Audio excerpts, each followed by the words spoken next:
بسم اللہ الرحمن الرحیم۔ آئیے آپ کے سامنے چھٹا پارٹ لے کر حاضر ہوئے ہیں، فضائل اعمال اور معراج ربانی بمقابلہ اہل حدیث علماء۔ آئیے سب سے پہلے معراج ربانی صاحب کی زبانی فضائل اعمال پر اعتراض سنیے۔ اٹھا کے دیکھیں صفحہ 81 کے اندر جناب زکریا صاحب نے حضرت زین العابدین کا واقعہ ذکر کیا ہے کہ حضرت زین العابدین روزانہ 1000 رکعت پڑھتے تھے۔ اللہ اکبر، آپ 150-200 میں پھنسے ہوئے تھے، ہاں، اور ایک قدم اچھالا گیا، تگنا چوگنا بنا دیا گیا، کیا 1000 رکعت نماز پڑھتے تھے، اور تہجد کبھی سفر یا حضر میں ناغہ نہیں کرتے تھے، ہے نا۔ 1000 نماز، میں سمجھتا ہوں 1000 نمازیں 1.5 منٹ میں ہم جیسے گنہگار اگر 1 رکعت پڑھیں، جبکہ 1.5 منٹ میں 1 رکعت نہیں ہوتی، 1.5 منٹ میں 1 رکعت کوئی نہیں پڑھ سکتا، جبکہ ہماری نمازیں جلدی جلدی ہوتی، وہ 1.5 منٹ میں بھی نہیں ہو سکتی 1 رکعت۔ لیکن سپوز مان لو، فرض کر لو، ہم جیسے گنہگار اگر 1 رکعت میں 1.5 منٹ لگائیں، ہے نا، تو اس کو ذرا جوڑو، ذرا تو معلوم ہے 1000 میں جوڑو گے تو کتنے منٹ لگیں گے؟ 1.5 منٹ 1000 کے حساب سے جوڑو تو 25 گھنٹے بنتے ہیں۔ کتنے گھنٹے بنتے ہیں؟ 25 گھنٹے بنتے ہیں ٹوٹل۔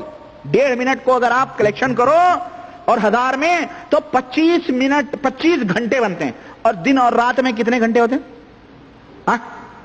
24 گھنٹے ہوتے ہیں۔ 1 گھنٹہ یہ زیادہ نکلا، گپ اس طرح سے ہوتی ہے۔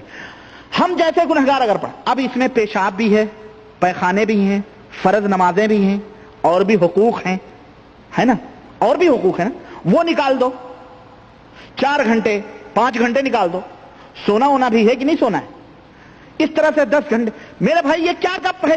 یہ تو جیسا کہ معراج ربانی صاحب کی زبانی آپ نے فضائل اعمال پر اعتراض کو سنا، کس طرح سے روزانہ 1000 رکعت نماز پڑھنے کا تذکرہ فضائل اعمال میں ہے، اس کا مذاق اڑا رہے ہیں۔ ہم جواب دینے سے پہلے ضروری سمجھتے ہیں کہ یہ آگاہ کر دیں کہ معراج ربانی صاحب کم سے کم اپنے گھر کی تو خبر لے لیتے آپ۔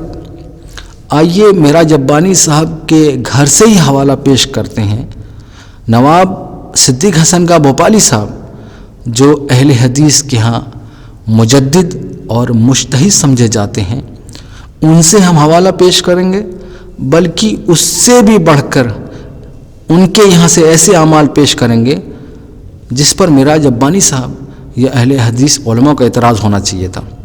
آئیے وہ ہم حوالہ پڑھ کر سنا دیتے ہیں۔ نواب صدیق حسن کا بھوپالی صاحب لکھتے ہیں، صحابہ میں کوئی ہر دن 12000 تسبیح پڑھتا تھا، یعنی تسبیح کرتا تھا، اور کوئی 30,000 بار، یعنی کوئی 30,000 بار تسبیح پڑھتا تھا، اور کوئی 300 رکعت پڑھتا تھا، اور کوئی 300 رکعت پڑھتا، اور کوئی 600، یعنی کوئی 600 رکعت پڑھتا، اور کوئی 1000 رکعت پڑھتا۔ کتنا؟ 300، 600، 1000۔ اسی 1000 پر وہ کیلکولیشن کر رہے تھے نا، ان کے گھر سے ہی ہم پیش کر رہے ہیں۔ کیا لکھ رہے ہیں؟ اور کوئی 30,000 بار یعنی تسبیحات پڑھتا، کوئی 300 رکعت پڑھتا، کوئی 600 رکعت پڑھتا، اور کوئی 1000 رکعت پڑھتا۔ آگے لکھتے ہیں، اور کم سے کم رات دن میں 100 رکعت مروی ہیں۔ کتنی ہیں؟ کم سے کم کتنی مروی ہیں؟ 100 رکعت رات دن میں۔ پھر کوئی ایک دن میں 1 ختم یا 2 ختم کرتا، یعنی قرآن مکمل کرتا، 1 یا 2، اور کوئی ساری رات ایک ہی آیت کی تکرار و تدبر میں گزار دیتا۔ آگے ایک حکایت لکھ رہے ہیں، بڑی پیاری حکایت ہے۔ لکھتے ہیں، قزر رحمۃ اللہ علیہ مکہ میں ٹھہرے ہوئے تھے، ہر دن 70 طواف، کتنا؟ 70 طواف 7 پھیروں کے ساتھ کرتے تھے، 7 پھیروں کے ساتھ کرتے تھے، 70 طواف 7 پھیروں کے ساتھ، اور رات میں 2 ختم قرآن بھی کرتے، یعنی 2 قرآن مکمل پڑھتے رات میں۔ 70 طواف 7 پھیروں میں 2 ختم قرآن۔ اب کہتے ہیں اس حساب سے دن رات کے طواف میں قریب 30 کوس کی مسافت پڑتی ہے۔ کتنی؟ دن رات کے طواف میں کتنی پڑتی ہے؟ 30 کوس کی مسافت پڑتی ہے. یعنی یہ جو 70 طواف کرتے 7 پھیروں میں، اب کہتے ہیں 30 کوس کی مسافت پڑتی ہے اگر کیلکولیشن کیا جائے. آگے لکھتے ہیں اور ہر 7 پھیروں کے بعد 2 رکعت طواف بھی پڑھتے ہیں. 7 پھیروں کے بعد 2 رکعت طواف بھی پڑھتے ہیں. یہ سب 280 رکعتیں ہوئیں. کتنی؟ آگے لکھتے ہیں اور 2 ختم کی تو بہت بڑی مشقت ہوئی. اب دیکھیے کیا کیا ہو رہا ہے. 70 طواف ہو رہا ہے 7 پھیروں میں، 2 رکعت پڑھی جا رہی ہے، 2 ختم قرآن کیا جا رہا ہے. رکعتیں کتنی ہو رہی ہیں؟ 280 رکعت بھی ہو رہی ہے، 2 ختم قرآن بھی ہو رہا ہے، اور 70 طواف 7 پھیروں میں ہو رہا ہے. تو نواب صدیق حسن بھوپالی صاحب کیا لکھتے ہیں؟ یہ 30 کوس کی مسافت پڑے گی اگر کیلکولیٹ کیا جائے. اب دیکھیے یہ حکایت بیان کر رہے ہیں نواب صدیق حسن بھوپالی صاحب. 1000 رکعت بھی بیان کر دی، 600 رکعت بھی بیان کر دی، 300 رکعت بھی بیان کر دی، لیکن معراج ربانی صاحب وغیرہ کو کوئی اعتراض ہی نہیں.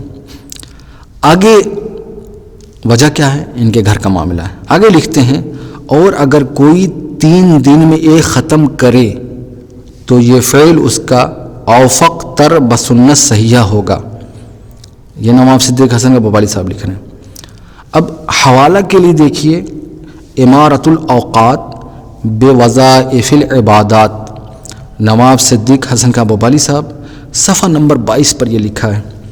اسی طرح نواب صدیق حسن بھوپالی صاحب کی ایک دوسری کتاب ہے کشف الستر، نواب صدیق حسن بھوپالی صاحب، صفحہ نمبر 76. اب ان دونوں کتابوں کا تذکرہ جو معاصر صدیقی ہے، نواب صدیق حسن بھوپالی صاحب کی سوانح حیات پر کتاب ہے. آپ صفحہ نمبر 13، 4 پارٹ ہیں، چوتھے پارٹ میں صفحہ نمبر 13 پر آپ دیکھ سکتے ہیں. بس آخری درخواست ہے معراج ربانی صاحب اور اہل حدیث علماء سے کہ فضائل اعمال پر اعتراض کرنے سے پہلے کم سے کم اپنے گھر کی تو خیر و خبر لے لیتے.